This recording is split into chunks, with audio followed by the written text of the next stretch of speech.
আসসালামু আলাইকুম। শীতকালে আপনারা যারা আগাম করলা চাষ করতে চান তারা ঠিক এই পদ্ধতি ব্যবহার করবেন। আপনি যদি জানুয়ারির 15 থেকে জানুয়ারির 30 তারিখের ভিতরে যদি করলার বীজ আপনি জমিতে রোপণ করতে পারেন, তাহলে আপনি শীতকালে সবচেয়ে আগাম আপনি করলা চাষ করতে পারবেন। আর আপনি বাজারে সবচেয়ে বেশি দামে বিক্রি করতে পারবেন, যেটা আপনার 70 থেকে 80 টাকা পাইকারি বিক্রি করতে পারবেন। শীতকালে সবচেয়ে বড় যে সমস্যাটি সেটি হলো আপনার বীজ জার্মিনেশন করা। আপনি যদি ডাইরেক্ট শীতকালে যদি এই জমিতে বিছিয়ে দেন, তাহলে অনেক বীজগুলো আপনার নষ্ট হয়ে যাবে এবং ফাটবে না। সেই রিস্কটা না নিয়ে আপনি যদি সঠিকভাবে জার্মিনেশন করেন, তাহলে আপনি 100% না হলেও আপনার 90% আপনি বীজগুলো জার্মিনেশন করতে পারবেন।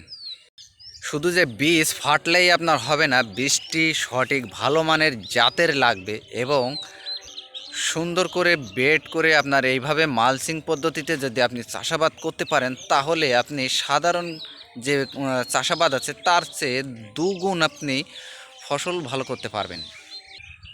আমার পিছনে যে বেডগুলো দেখতে পাচ্ছেন, এটা হলো আপনার 20 ইঞ্চি পর আপনার একটা করে ড্রেন এবং আরেকটা করে আপনার লাইন দেওয়া হয়েছে।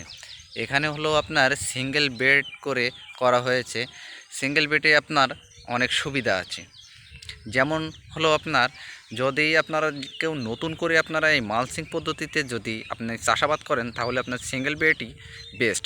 কারণ এই সিঙ্গেল বেডটি হলো আপনার মাঝখানে চারা দেওয়া হয়, আর এই মাঝখানে চারা দেওয়ার কারণে আপনার দুপাশ থেকে পানি যদি একটু অধিক পরিমাণে হয়ে যায়, তারপরেও আপনার চারাগুলো নষ্ট হওয়ার সম্ভাবনা থাকে না।